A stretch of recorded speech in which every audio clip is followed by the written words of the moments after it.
नमस्कार। मैं मनमोहन मिश्र दोस्तों एक बार फिर आप लोगों के बीच ऐसे ही बहुत गंभीर कुछ मुद्दों को लेकर के हमारे स्क्रीन पर देख रहे होंगे कि हमने लिखा है हमारे प्रधानमंत्री,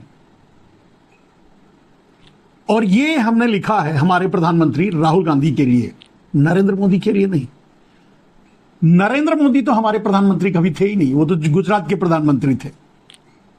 हमारे मतलब पूरा देश, और नरेंद्र मोदी पूरे देश के कभी हुए नहीं। वो खुद को भारत का नहीं गुजरात का मानते हैं। उनका सिर्फ एक परिवार है, अडानी। खैर, उस पर कभी और बात करेंगे, कुछ और बात करेंगे। राहुल गांधी को हमारे प्रधानमंत्री इसलिए भी हम कह सकते हैं कि जो काम और जहां नरेंद्र मोदी को पहुंचना चाहिए दुर्भाग्य से एज ए प्रधानमंत्री, वो काम और वहां राहुल गांधी पहुंच रहे हैं। अपने नेता होने का धर्म निभा रहे हैं, अपने शैडो प्रधानमंत्री होने का धर्म निभा रहे हैं, और हमारे लिए तो हमारे प्रधानमंत्री हैं। और मैं समझता हूं कि देश अब पूरी तरह से सोच विचार चुका है, समझ चुका है, मन में मान चुका है कि राहुल गांधी हमारे प्रधानमंत्री हैं। चलिए बात घटनाओं से करते हैं। मेरे दोस्त, हाथरस में एक घटना होती है, दुर्भाग्यपूर्ण घटना, जिसमें 100 से अधिक लोग मारे जाते हैं।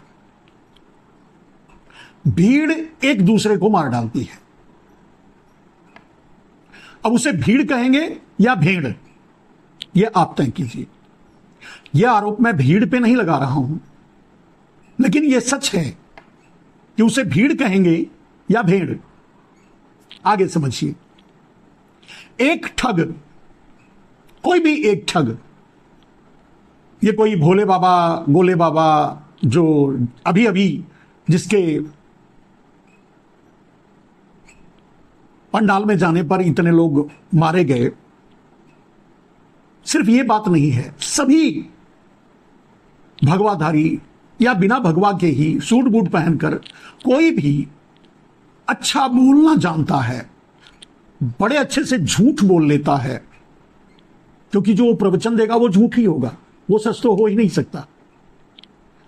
अगर जीवन में प्रवचन की जगह कोई है और प्रवचन है, तो वो हमारी अपनी जमीन है, हमारा अपना खेत है, हमारा अपना खलियान है, हमारी अपनी मेहनत है, हमारी अपनी मजदूरी है, हम जहां काम करते हैं वही। लेकिन ठगों के चक्कर में पड़ करके तरह तरह के ठग आते हैं, कभी भगवा में, तो कभी सफेद वस्त्र में, कभी सूट बूट लगा के, तो कभी, और ठगते हैं। उनसे लोग ठगे जाते हैं, तन भी जाता है और धन भी जाता है। यानी धन तो वो लूटते ही हैं और मारे भी जाते हैं कभी ना कभी, कहीं ना कहीं, जैसे कि हाथरस में हुआ। ऐसे लोग क्यों हैं? ऐसा क्यों ये लोग सोचते हैं कि किसी ठग के प्रवचन में जाकर के, ठग के समीप जाकर के प्रवचन सुन करके, उसका आशीर्वाद लेकर के उन्हें वो कुछ हासिल हो सकता है जो ईश्वर ने उन्हें नहीं दिया है। अगर ईश्वर ने उन्हें नहीं दिया है तो इसके कारण भी वो नहीं है, हमारी व्यवस्था है। ईश्वर नाम लेकर के उन आतताइयों को जो उनके हक को छीनते हैं उन्हें बचाया जाता है। फिर भी ऐसे ठगों के पास जाकर लोग मरते हैं, उन पर हम क्या कहेंगे? भीड़ या भेड़? खैर, जो मारे गए उनसे हमारी संवेदना है। राहुल गांधी भागे भागे गए, लोगों से मिले, लोगों का दुख दर्द बांटा, लोगों को गले लगाया, और उस दर्द को न सह पाने में भावुक भी हुए। ये सारी घटनाक्रम, ये सभी अगर सच पूछा जाए तो नरेंद्र मोदी को करना चाहिए था प्रधानमंत्री होने के नाते, और इसलिए करना चाहिए था कि कभी जब चुनाव लड़ रहे थे पहली बार तो एक 4 लोगों के मर जाने पर घटना में बिहार में उनके घरों तक गए थे, जहां नहीं पहुंच पाए तो उनसे फोन पे बात किए थे। जो भी है, कहने का अर्थ यह है कि यह जिम्मेदारी मोदी की बनती है। खैर, मोदी जाएंगे कहां? हाथरस में तो 100-150 आदमी जो भी मरे हों, 100 से अधिक आदमी मारे गए, वहां क्यों जाएंगे? जब मणिपुर में नहीं गए, और तो छोड़िए मणिपुर क्या जाएंगे, जब खुद गुजरात में ही उनके अपने, जिन्हें वो अपना कहते हैं, जो उनका परिवार है बस एक, और जहां के वो प्रधानमंत्री हैं, उनके लिए भी नहीं गए, वहां भी राहुल गए। तो राहुल को प्रधानमंत्री ना कहें तो क्या कहें? तो हमारे प्रधानमंत्री हाथरस गए, लोगों का दर्द बांटा, लोगों को गले लगाया, उनसे संवेदनाएं व्यक्त की, उनके दुख में शरीक हुए। यह एक बहुत बड़ी बात है। किसी नेता को या ऐसे ही नेता को हम गर्व से हमारे प्रधानमंत्री कह सकते हैं। राहुल गांधी गुजरात भी गए, नई नई घटना। गुजरात में मोदी के गुंडों ने उनका विरोध भी किया। गुजरात भी गए कई कारणों से, उनमें प्रमुख रहा वहां गेमिंग जोन में हुए फायर की घटना में 27-28 लोग से अधिक मारे गए थे, बच्चे। उनके परिवारों से मिलकर उनसे संवेदना जताने के लिए गए। उनके अपने, यानी हमारे प्रधानमंत्री राहुल गांधी के कांग्रेस कार्यालय गुजरात में हमला हुआ मोदी के गुंडों द्वारा, मोदी के आतताइयों द्वारा। मोदी के, आप समझ सकते हैं, वो हिंदू नहीं होंगे, वो हिंदू नहीं हो सकते। यही बात राहुल गांधी ने संसद में कही थी। झूठ बोलना, अत्याचार करना, लोगों पर हमले करना, लोगों को मारना, देश में नफरत फैलाना, यह हिंदू नहीं कर सकता। तोड़फोड़ करना, यह हिंदू नहीं कर सकता। तो जो गुजरात में कांग्रेस के कार्यालय पर तथाकथित खुद को हिंदू कहने वालों ने हमला किया, वो भी हिंदू नहीं हो सकते। और यही बात राहुल गांधी ने संसद में कही थी। जो खुद को हिंदू कहते हैं, सामने बैठे नरेंद्र मोदी की तरफ इशारा करके, नरेंद्र मोदी को, आरएसएस को, बजरंग दल को या उनके लोगों को टारगेट करके राहुल गांधी ने कहा। वही बात यहां भी है, और वही बात सच भी है, और वही बात पल पल, क्षण क्षण और जगह जगह ये मोदी के गुंडे, यानी जो खुद को हिंदू कहते हैं लेकिन हिंदू है नहीं, वो तोड़फोड़ किए। उसके लिए भी गए थे राहुल गांधी। राहुल गांधी गुजरात गए, उनका विरोध भी हुआ। विरोध तो होना ही है। नरेंद्र मोदी हैं, नरेंद्र मोदी की साजिशें हैं, वो तो चलती रहेंगी। राहुल गांधी का विरोध नरेंद्र मोदी के गुंडों ने किया, कोई बात नहीं, वो तो करेंगे ही।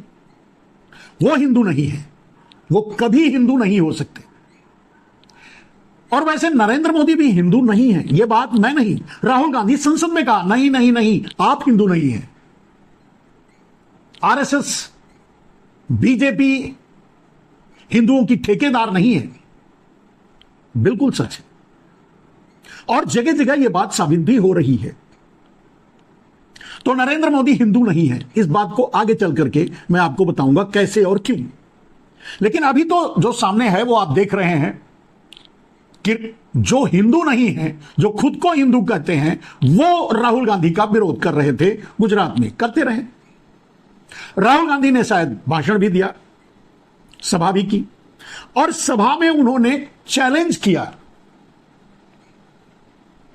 कि मोदी के गुंडों ने, जो खुद को हिंदू कहते हैं, हिंदू नहीं है, उन्होंने हमारा ऑफिस तोड़ा, कांग्रेस का ऑफिस तोड़ा, हम उनकी सरकार तोड़ेंगे। बाद में उसे क्लैरिफाई करते हैं कि गुजरात में हम उन्हें हरा के दिखाएंगे। लेकिन सच यह है कि राहुल गांधी ने वो बात कही है जो 15 अगस्त से पहले आपके सामने आने वाली है। यानी हमारे प्रधानमंत्री राहुल गांधी ने कह दिया कि मोदी सरकार गिरने वाली है। हमारे प्रधानमंत्री राहुल गांधी की कही हुई बात गुजरात से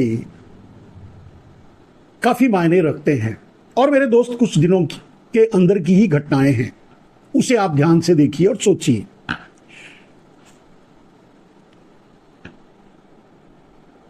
मोहन भागवत अंबानी से मिलते हैं और उसके कुछ दिन बाद, एक दो दिन बाद ही अंबानी राहुल गांधी और सोनिया गांधी से मिलते हैं। जब मोहन भागवत अंबानी से मिले थे तब मैंने कहा था कि मोहन भागवत अंबानी से मिलकर नीतीश और नायडू को सधवाने के लिए गए हैं और मोदी को निपटाने के लिए रास्ता बनाने की योजना पर काम कर रहे हैं। अब वो बात और पक्की हो जाती है जब अंबानी राहुल गांधी और सोनिया गांधी से भी मिलते हैं।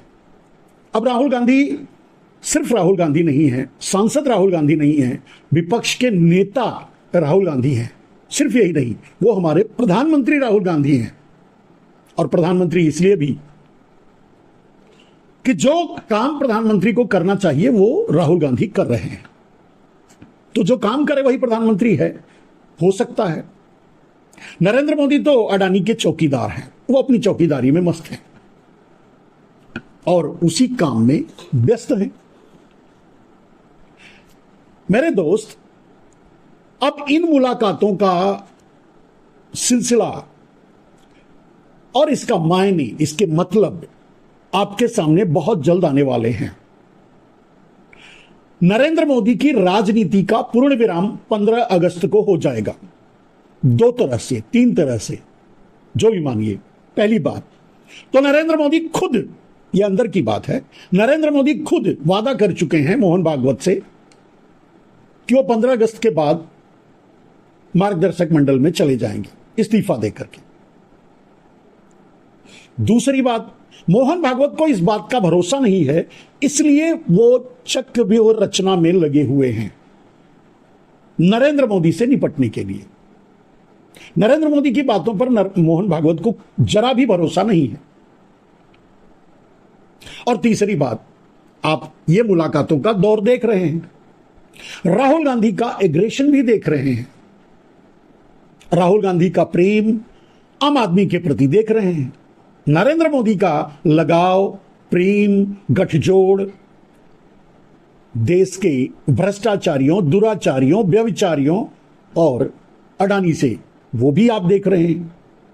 तो परिणाम जल्द आने वाला है। गुजरात से यही बात, यही संकेत 2 अर्थ में ही, मतलब 2 अर्थ में दिया है।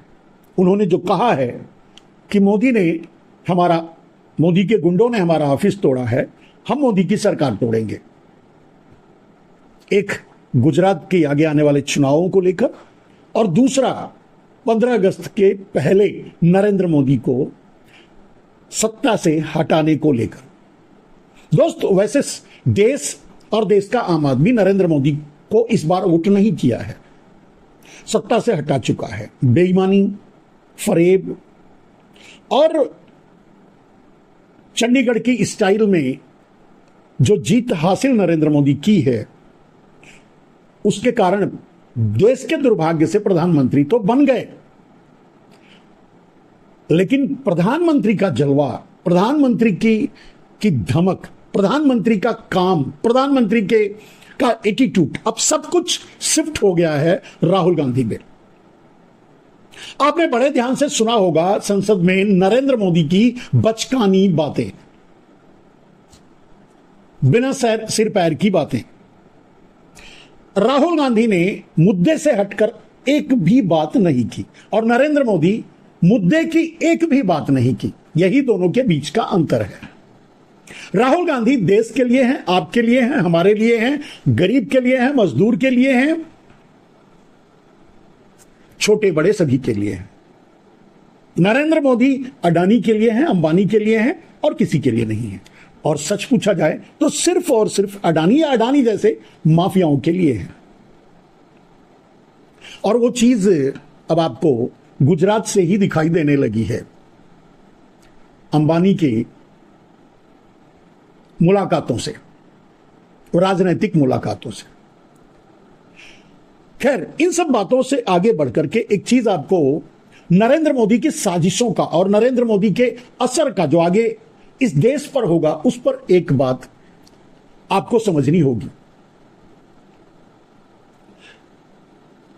जियो का दे दनादन अब तो सभी ऑपरेटरों ने बढ़ा दिया है। जियो ने दे दनादन दाम बढ़ा दिया, आपके घर में डाका डाल दिया, अपने घर में शादी का खर्चा निकाल लिया। खैर, ऐसा नहीं कह सकते, बहुत पैसे हैं, वो पैसे उनके नहीं, वो आपके हैं। लेकिन अगर सिर्फ इसी दायरे में बात किया जाए कि फ्री में दे करके नरेंद्र मोदी पूरे देश को अंबानी के जाल में फंसवाया, यानी चीन के जाल में फंसवाया। मेरे दोस्त, पेटीएम भी चीन का था, पेटीएम में भी पैसा चीन का लगा था, जिसका नरेंद्र मोदी ने प्रचार प्रसार किया था, ब्रांड एम्बेसडरी की थी। और जियो में भी चीन का ही पैसा लगा है इनडायरेक्टली, और जियो का भी प्रचार नरेंद्र मोदी ने किया था। जियो ने फ्री दे करके आप सबको अपनी तरफ खींच लिया, और आज आपको आपके जेब पर सीधे डाका डाल दिया। आप कुछ नहीं कर सकते, शिफ्ट कीजिए, क्योंकि नरेंद्र मोदी और दूसरे ऑपरेटरों से मिलकर के जियो के दे दनादन पर मुहर लगाई है। आपको मजबूर किया है कि आप यहां नहीं तो कहीं भी नहीं। आपके लिए एक जगह थी, बीएसएनएल, जिसको नरेंद्र मोदी ने तबाह कर दिया, करवा दिया आपसे।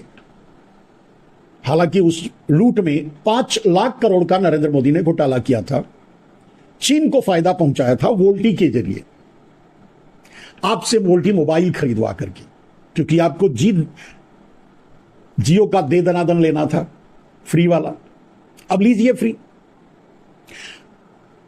इतने बड़े घातक और इतने, इसका परिणाम जो आपके सामने है, इसको अब हम अडानी पर आते हैं मेरे दोस्त, कि नरेंद्र मोदी की साजिश को समझने में आसानी होगी दे दनादन से।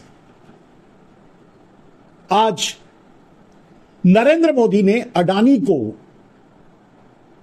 कोयला दे दिया, रोड दे दिया, बिजली दे दी, पानी दे दिया, खाद दे दिया, बीज दे दिया, सड़कें दे दी, पोर्ट दे दिया, एयरपोर्ट दे दिया, मंडियां दे दी, न जाने क्या क्या दे दिया। आपका वो काला धन जो चोर लूट करके रखे हुए थे अपने अपने बैंकों में, स्विस बैंकों में, विदेशों में, वो भी दे दिया। सब कुछ अडानी को दे दिया, सरकारी संस्थाएं दे दी, पीएसयूज दे दिया, सब कुछ दे दिया अडानी को, और आपको आज अडानी का गुलाम बना दिया। जियो के दे दनादन के प्रहार से आप समझ सकते हैं कि अडानी किस तरह का वार आप पर करने वाले हैं मोदी के साथ मिलकर के। और यानी मोदी यानी अडानी मिलकर के, यानी मोडानी आप पर किस तरह का वार करने वाले हैं, इसे आप समझ सकते हैं। बहुत साधारण सी बात है। आज जिस तरह से आपके पास कोई विकल्प नहीं रह गया दे दनादन से भागकर कहीं और जाने के लिए, उसी तरह से अडानी के जरिए नरेंद्र मोदी ने जो साजिश इस देश को गुलाम बनाने की रची है, उससे यही परिणाम सामने आ रहा है, आएगा। आपको अगर खेती करनी है, यानी आप किसान हैं और आपको खेती करनी है, तो अडानी के बिना आप खेती नहीं कर सकते, क्योंकि बिजली, पानी, खाद, बीज सब उसके हाथ में है। अगर आप कोई व्यापार करना चाहते हैं, छोटे मोटे व्यापारी हैं, तो बिना अडानी के आप नहीं कर सकते। छोटे और बड़े दोनों की बात कर रहा हूं, छोटे बड़े व्यापारी हैं, बड़े से बड़े व्यापारी हैं। अगर आप व्यापार करना चाहते हैं तो बिना अडानी के नहीं कर सकते, क्योंकि वहां आपका इंफ्रास्ट्रक्चर यानी सीमेंट, बिजली, पानी, कोयला, एयरपोर्ट और पोर्ट अडानी के हाथ में है। उसके बगैर आप व्यापार नहीं कर सकते, उसके बाद बगैर आप प्रोडक्शन नहीं कर सकते, उसके बगैर आप कुछ नहीं कर सकते। बात करते हैं आम आदमी की। नरेंद्र मोदी ने जो मजदूर हैं उन्हें भी अडानी का गुलाम बना दिया, क्योंकि सारे प्रोजेक्ट, अगर आपको पेशाब करने का पेशाब खाना बनवाना है वो भी अडानी बनवाता है, अडानी को ही कॉन्ट्रैक्ट जाता है। चाहे आपका पेशाब घर आपके सिर पर दूसरे दिन ही गिर जाए तो भी। यानी पूरे देश में जो काम हो रहा है और जो मजदूरी निकल रही है, जहां मजदूर काम कर सकते हैं बिना अडानी के, वो भी नहीं कर सकते। आप आ जाइए अग्निवीर पर। 4 साल की अग्निवीर यानी वॉचमैनी करने के बाद जब आप निकलेंगे तो अडानी और अंबानी के प्राइवेट आर्मी के अलावा आपको कहीं और नौकरी नहीं मिलेगी, और कहीं और नौकरी मिलेगी वो भी अडानी का ही होगा, क्योंकि सब कुछ तो अडानी का हो चुका है। सोच के देखिए, आप किसी फैक्ट्री में जाएंगे, आप किसी कंपनी में जाएंगे, आप किसी एयरपोर्ट से रिलेटेड, इंफ्रास्ट्रक्चर से रिलेटेड, रोड से रिलेटेड, कहीं भी जहां भी जाएंगे काम करने के लिए, वो वहां अडानी ही है। समझ गए? अब रह गए देश के सारे, जहां जिनका अफीम पिला करके नरेंद्र मोदी आपको पागल करते हैं, भेड़ बनाते हैं। धर्मस्थल, वो भी नरेंद्र मोदी ने सब अडानी को बेच दिया, एक एक इंच। सारे कॉरिडोर अडानी ने ले लिया, या अडानी जैसे माफियाओं ने ले लिया, वो भी गुजराती। आपने देखा होगा, बनारस से लेकर, विश्वनाथ से लेकर, काशी से लेकर, मथुरा से लेकर, जहां भी आप देखिए, कश्मीर से लेकर, लद्दाख से लेकर, कश्मीर और लद्दाख में 370 इसीलिए हटाया गया था कि वो सब कुछ अडानी को बेचना था, और बेच लिया। लद्दाख को अडानी और चीन को बेच लिया, कश्मीर को अडानी को बेच लिया।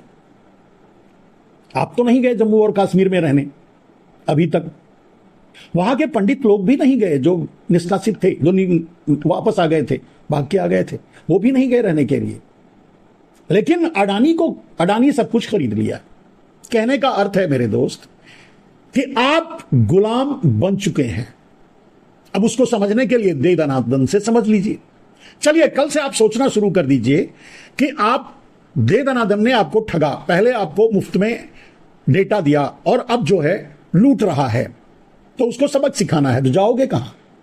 ठीक इसी तरह आप किसी भी मामले में अडानी से पंगा नहीं ले सकते, अडानी को सबक नहीं सिखा सकते, अडानी से दूर नहीं भाग सकते। यानी अडानी के अब आप गुलाम बन चुके हो, यानी मोडानी के, यानी मोदी और अडानी के, यानी गुजराती माफियाओं के गुलाम बन चुके हो। इसमें कोई दो राय नहीं है। विरोध करके देख लो। सड़कों पर उतरोगे, गोलियां खाओगे, आंसू गैस के गोले खाओगे, किले बिछाई जाएंगी। किसानों का हाल आपने देखा था। जितने भी नरेंद्र मोदी ने वादा किया था सब जुमला साबित हुआ। किसी से भी, जिससे भी, जहां भी नरेंद्र मोदी ने वादा किया था उसे तोड़ा, नहीं किया, पूरा नहीं किया, एकमात्र अडानी के लिए। अब आप समझ सकते हैं कि आप कहां खड़े हैं। मौत बाजार में सस्ती है, ले लीजिए। और नरेंद्र मोदी वैसे भी बायोलॉजिकल नहीं है।